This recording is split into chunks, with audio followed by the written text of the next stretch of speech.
오늘 설교 제목은 내가 죽고 예수님이 드러나는 삶입니다. 오늘 본문 말씀을 저희가 읽었죠. 사실은 제가 골랐으면은 이 말씀을 선택하지 않았을 것 같은데요. 주님께서 딱 주신 말씀이거든요. 제가 왜 이것을 개인적으로 고르지 않았을 거라고 생각하냐면은 저도 여기에 대해서 초보자라고 느껴지기 때문입니다. 사실 수년 전에 이 구절을 암송은 했지만은 이 구절의 뜻이 무엇인지를 지금이나마 조금씩 알아가고 있는 것 같은데요. 저희가 다시 한번 오늘 본문 말씀을 보겠습니다. 내가 그리스도와 함께 십자가에 못 박혔나니 그런즉 이제는 내가 산 것이 아니요 오직 내 안에 그리스도께서 사신 것이라. 이제 내가 육체 가운데 사는 것은 나를 사랑하사 나를 위하여 자기 몸을 버리신 하나님의 아들을 믿는 믿음 안에 사는 것이라. 아멘. 저희가 십자가에 못 박힌 것을 믿나요? 이것은 참 진실이죠. 주님께서 저희 모든 죄를 짊어지시고 못 박혀 죽으셨기 때문에 저희도 함께 못 박혔고, 또 주님께서 부활하신 그 소망이 우리에게 있는 것입니다. 아멘. 사실 예수님을 따르려면은 자기 부인을 하고 매일같이 십자가를 짓는다는 그것은 저희가 너무나 잘 아는 말인데 자기 부인이 그렇게 쉽게 되지 않는 것 같습니다. 저희 힘으로는 잘 안 되는 것 같아요. 그거 단순한 그 말씀 하나도 정말 성령님을 저희가 의탁하면서 성령님을 오로지 의지하고 가능한 것 같은데,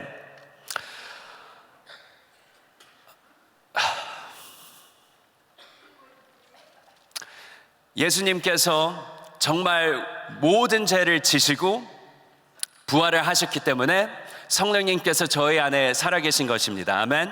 하나님께서는 죄와 같이 거하실 수 없는 분이시기 때문에 성령님이 우리 안에 계신다는 그 자체가 정말로 우리가 완전히 주님 안에서 죄사함을 받고 주님의 의로우심이 100% 저에게 임하였다는 사인입니다. 믿으시죠? 우리는 정말 주님이 온전한 의로움을 다 입고, 그래서 성령님께서 우리가 천국 소망이 있는 것을 증명하시는 분이시죠.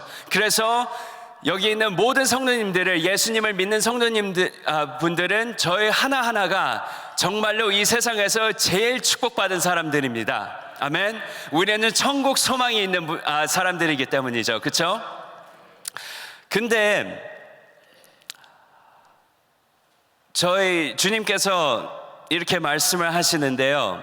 이제 그 사마리아 여인한테 요한복음 4장에 있는 말씀이죠. 4장 14절 말씀인데, 주님께서 내가 주는 물을 먹는 자는 영원히 목마르지 아니하리니 나의 주는 물은 그 속에서 영생하도록 솟아나는 샘물이 되리라. 사랑하는 성도 여러분, 지금 현재 저희 삶에서 이 솟아나는 샘물을 경험하시고 계시나요? 아멘. 그리고 요한복음 7장 38절 말씀에서는 이 생수의 강이 우리로부터 흘러나온다고 그렇게 말씀을 하시고 있습니다. 목마른 자는 누구한테도 내게 와서 마시라고 하셨는데, 오늘날 그 생수가 어디 있지?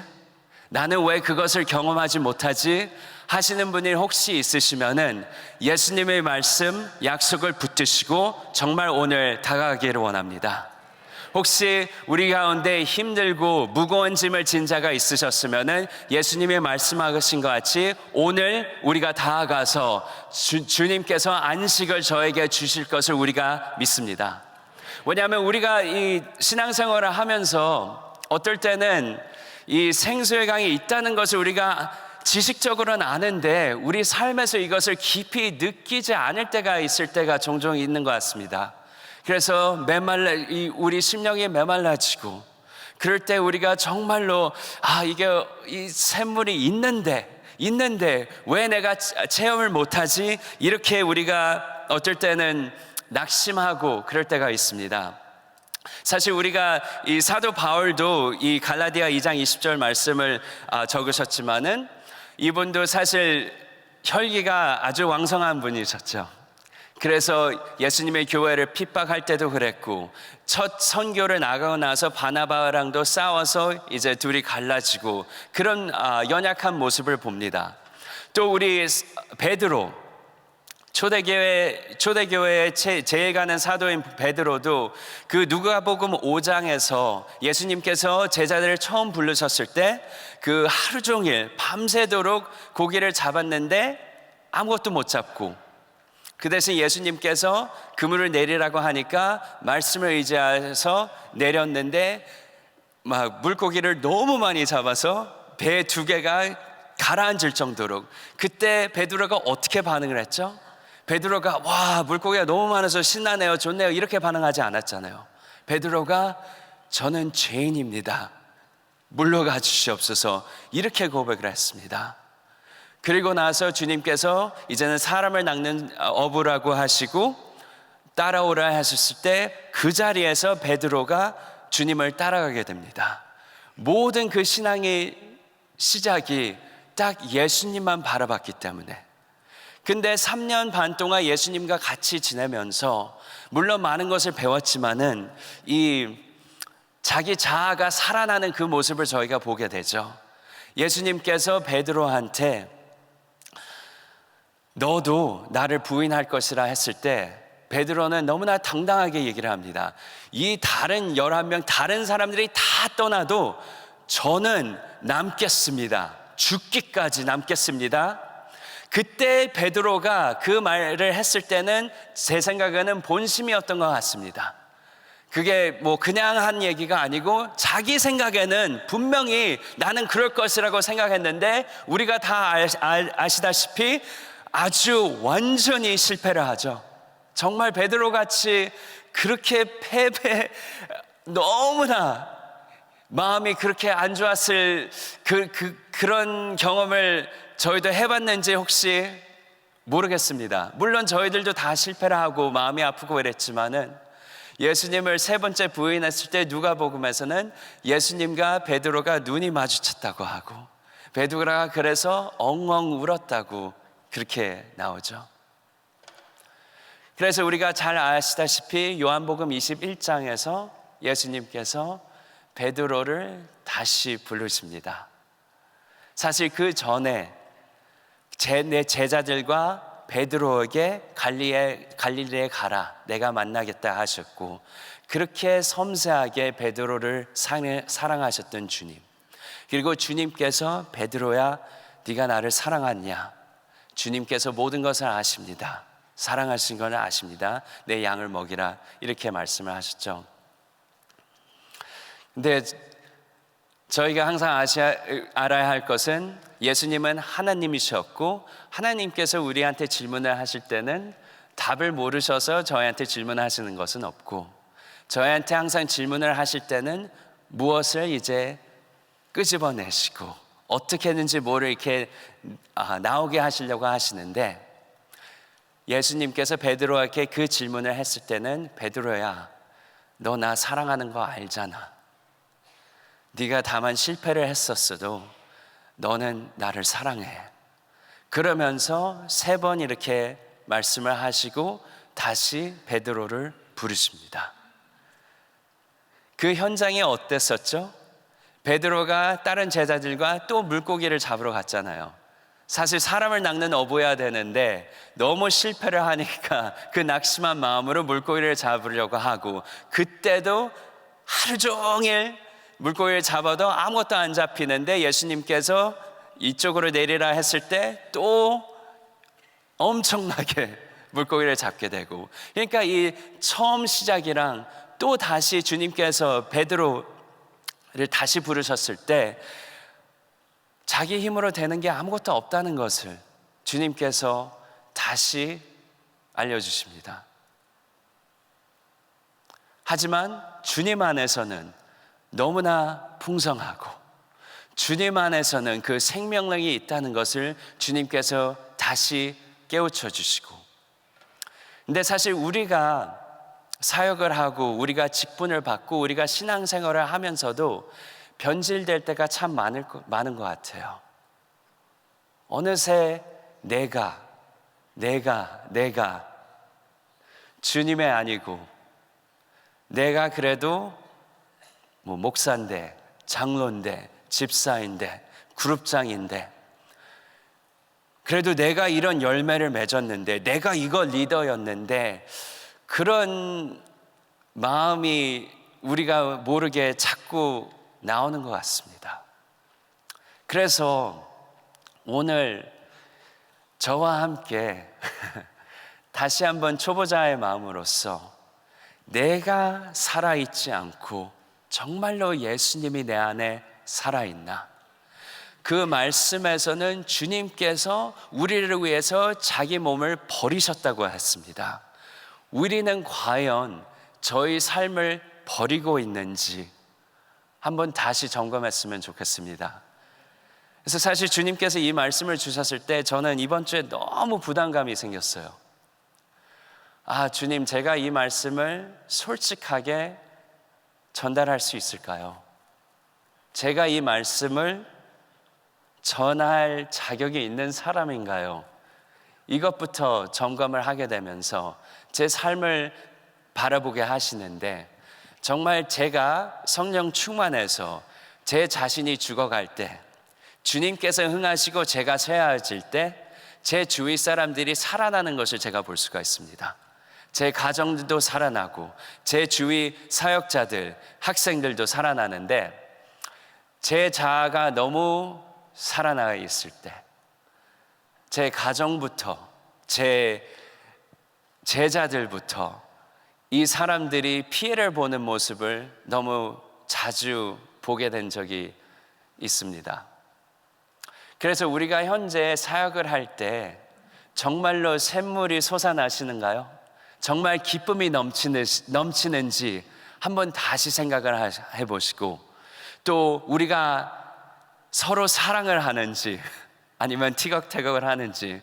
사실 주님의 말씀은 간단하잖아요. 우리가 주님을 사랑하고 이웃을 사랑하고, 사실 그것이 끝인데, 우리가 정말 사역을 하면서도 불평이 나오고 원망이 나오고 힘만 들고 뼈 빠지게 일하는 것 같고, 저희 교육부에서는 이제 학생들이 방학을 했습니다. 그러면 여름 사역이 정말 바빠요. 이제 학생들이 방학 때 우리가 선교도 데리고 나가고 수련회 하고 이러니까 너무 바쁜데, 제가 항상 저에게 먼저 얘기를 하죠. 사실은 제 자신한테 먼저 하는 얘기인데 사역자들한테 다시 한번 리마인드를 시켜드립니다. 우리가 뭐 바쁘게 사역을 굴러가게 하면 그게 뭐냐? 우리가 사역 안에 주님의 기쁨이 없고 주님의 사랑이 없으면은 사실 그건 다 헛것인데, 그러면 우리가 정말로 주님과 깊게 교제해야 되지 않겠냐? 바쁘면 바쁠수록 우리가 거기에 더 힘써야 되지 않겠냐? 왜냐하면 정말 주님이 우리 안에 거하신다는 걸 믿습니까? 하나님이 정말 엄청난 것이잖아요. 하나님이, 성령님이 단순히 무슨 힘이 아니시고 인격체이신데 예수님이 우리 안에 살고 계신다고 이렇게 말씀을 하시죠.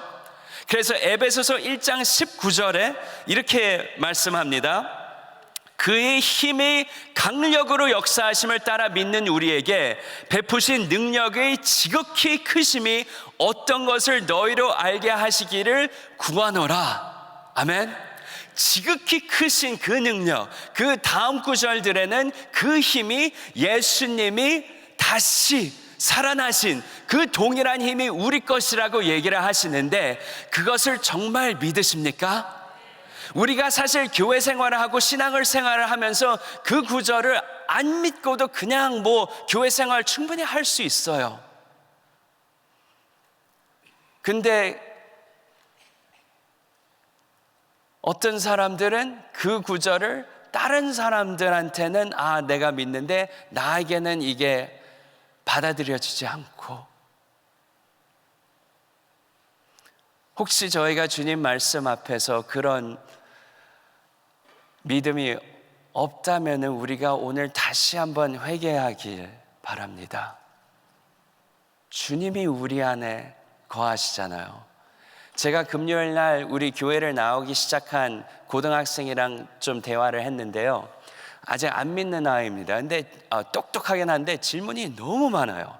그래서 다른 종교에 대해서도 질문하고 막 이러는데 제가 그랬죠. 근본적으로 틀린 것은 그 다른 종교들은 다 너의 힘으로 너의 의로 구원을 받는 것이지만은 우리 기독교에서는 하나님께서 그것을 이루시고 하나님께서 우리 안에 사시고 계신다. 그래서 우리가 여러 가지 시달릴 수도 있고 당연히 살면서 힘든 점도 있지만은 우리가 죄 사슬에서 우리는 정말로 모든 자유를 얻었고 우리는 그 힘으로 살아가는 것이 그리스도인의 삶이다. 그렇게 제가 표현을 했습니다. 그래서 갈라디아 3장 3절 말씀에 사도 바울이 이 갈라디아 교회를 정말 책망을 하는데 너희들이 믿음으로 성령을 받지 않았느냐? 그런데 3절에 이렇게 얘기를 합니다. 너희가 이같이 어리석느냐? 성령으로 시작하였다가 이제는 육체로 마치겠느냐? 이렇게 물어봅니다. 근데 솔직히 제가 제 자신의 삶을 바라봐도 이럴 때가 너무 많이 있었던 것 같습니다. 성령을 받았는데 이제는 내 힘으로 해야 돼. 성령님이 계시는데 모든 게 나에 달렸다는 것처럼 우리가 신앙생활을 할 때가 종종 있는 것 같습니다. 그래서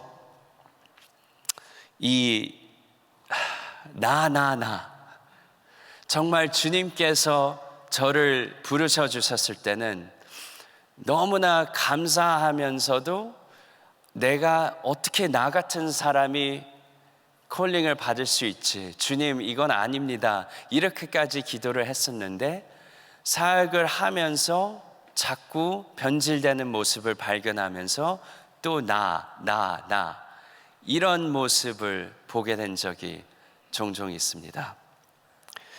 근데 사실 이게 양쪽 다 위험한데요. 당연히 그렇죠. 우리가 자존심, 자만심, 거만하게 될 때 정말로 위험하지만은 또 우리가 그 자격지심을 할 때도 마찬가지입니다. 그 본질은 둘 다 똑같죠. 다 나.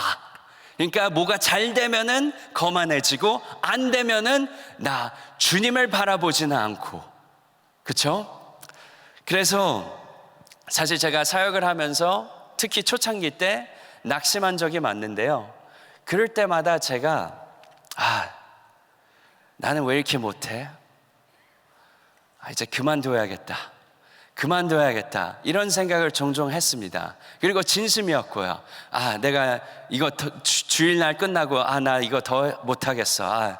어떻게든지 그만하고 도망가야지 이런 생각이 들은 적이 몇 번 있습니다. 지금은 웃고 얘기를 하지만 너무 괴로웠습니다. 그때마다 주님께서 어떻게, 한 번은 제가 주일날 마치고 체육관에 갔는데 어떤 권사님 같은 분이 갑자기 저한테 다가와서 너무 흥분을 하고 좋아하시는 거예요. 그래서 내가 아는 분인가 까먹었나 전 좀 당황을 했는데 이분이 저한테 자기가 이번 주에 기도를 하는데 제 얼굴을 봤다는 거예요.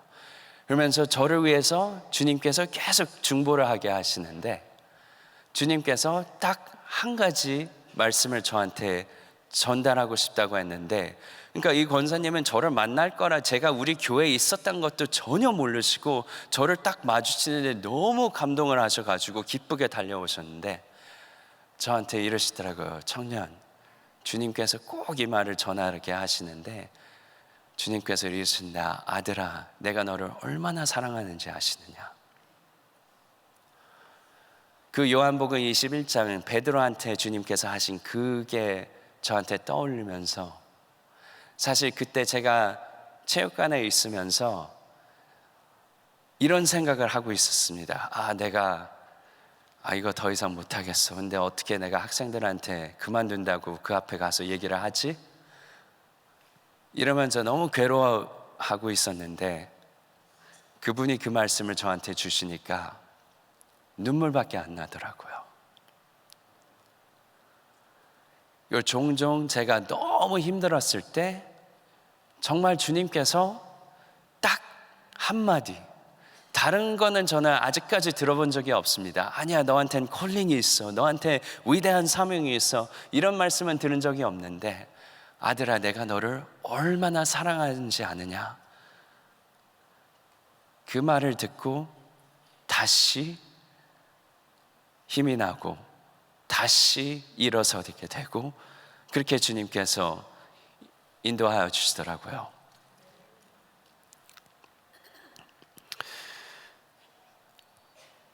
갈라디아 6장 14절, 잘 아시는 말씀입니다. 그러나 내게는 우리 주 예수 그리스도의 십자가 외에 결코 자랑할 것이 없느니, 그리스도로 말미암아 세상이 나를 대하여 십자가에 못 박히고 내가 또한 세상을 대하여 그러하니라. 아멘.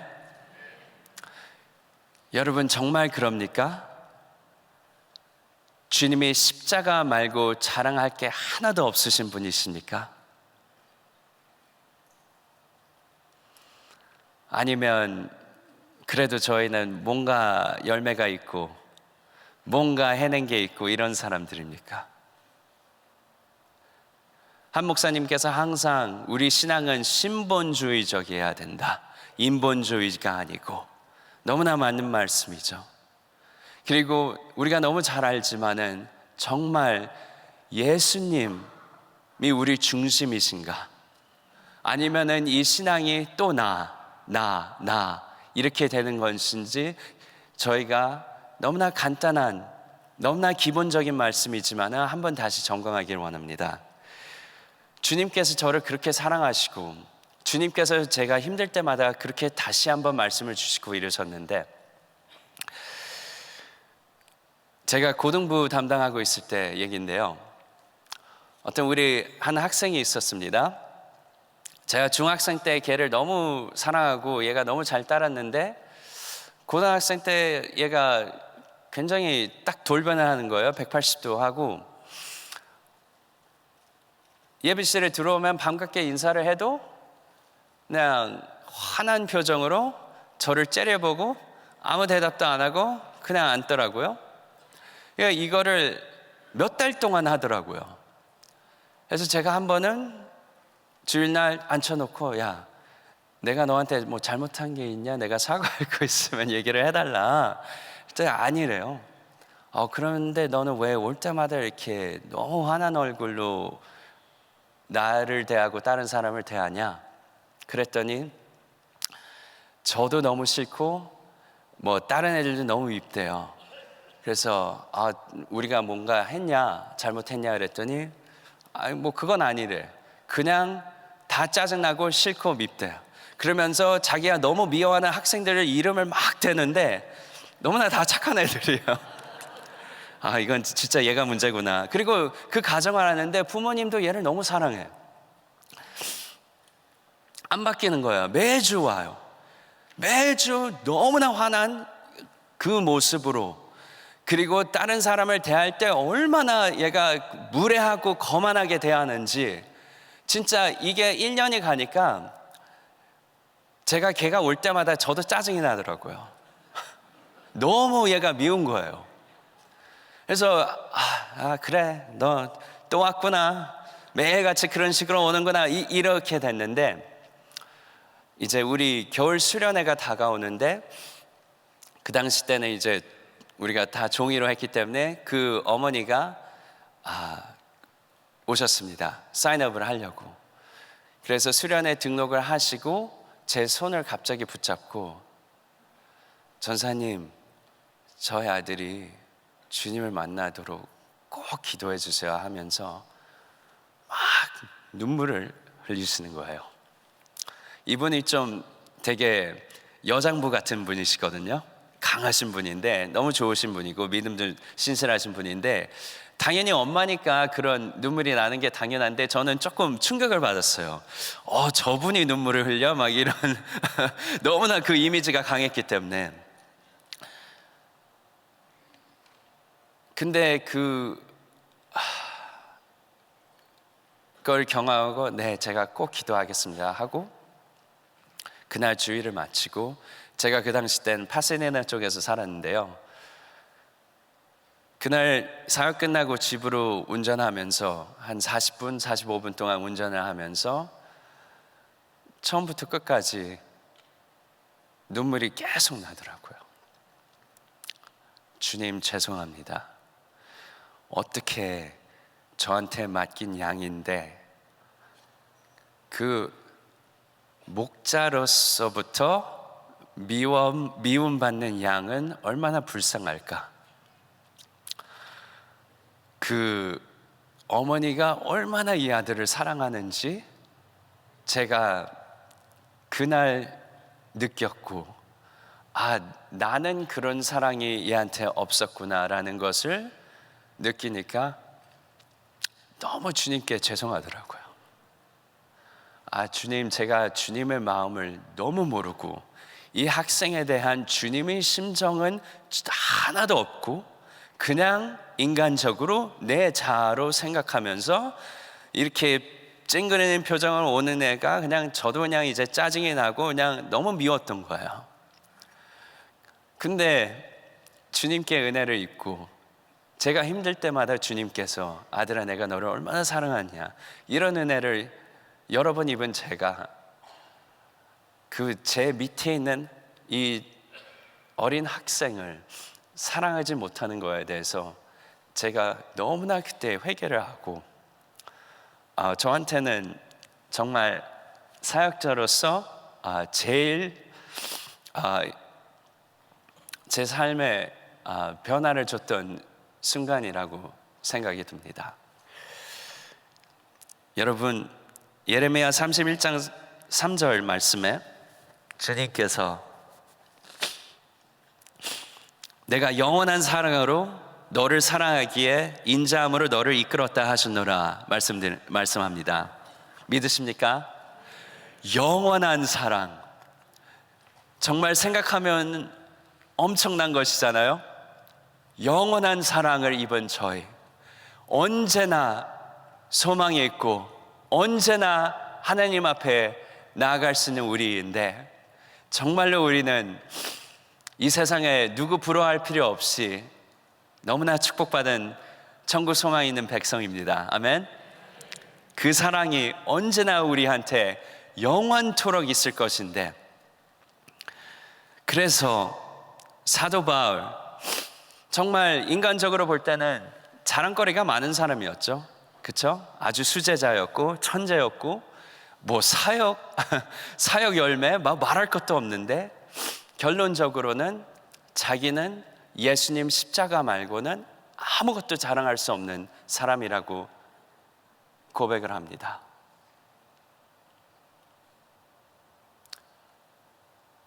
이 교만이라는 것이 얼마나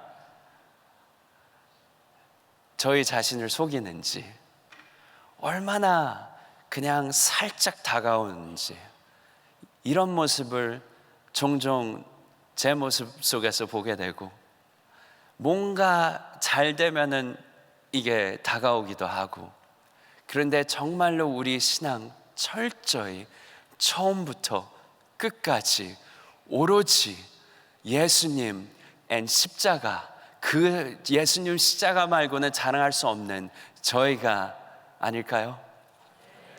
우리가 절대로 그 은혜를 놓치지 않고 변질되지 않고 오로지 주님만 자랑하는 저희가 됐으면 합니다. 저희가 정말로 우리 안에서는 자랑할 것이 없는데, 그래서 조금이라도 우리가 교만한 점이 있으면은 오늘이라도 주님 앞에 철저히 내려놓고, 주님, 제가 자랑하는 것이 있으면, 교만한 점이 조금이라도 있으면 주님 그것을 없애주시기를 기도하고, 또 우리가 주님 안에서 자랑을 한다 하면은 사실 자랑거리가 너무 많습니다. 주님께서 우리의 모든 의로우심이 되셨고, 주님께서 우리의 요새시고, 주님께서 우리의 사랑이시고, 주님께서 우리의 구원자이신데, 정말 우리가 다시 한번 주님께 나아가면서 내가 죽고 예수님이 살아나는 그런 신앙이 됐으면 합니다. 제가 마지막으로 한마디 하고 이제 마무리 짓겠습니다. 우리가 종종 이렇게 고백을 하잖아요. 주님 없으면은 우리는 아무것도 아닙니다. 그리고 너무 맞는 말이죠. 하지만은 우리는 주님이 있습니다. 주님께서 우리를 보배롭게 여기시고, 주님께서 우리 안에 임재하여 주시고, 에베소서 1장 19절 말씀처럼 우리가 정말로 이 예수님을 부활하신 힘이 우리 안에 있다는 것을 우리가 다시 한번 믿기를 축원합니다.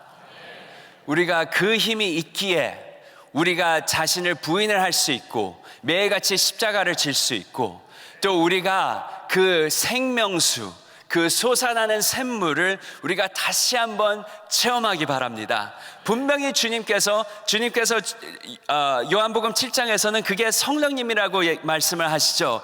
분명히 우리가 그것이 있는데, 그것을 우리가 누리지 못하는 것은 자꾸만 우리 자아가 앞서고 우리 자신을 부인하지 못하고 성령 충만하지 못할 때 자꾸 힘들어지고, 자꾸 짜증이 나고, 자꾸 이 기쁨이 없는데, 우리가 다시 한번 주님께 나아가면서 그 임재를 사모하고, 그 주님, 사랑하시는 그 주님을 한테 다시 나아가면서 사랑으로 고백하고, 내 주님은 우리의 연약함 중에 우리를 사랑하시는 분입니다. 아멘.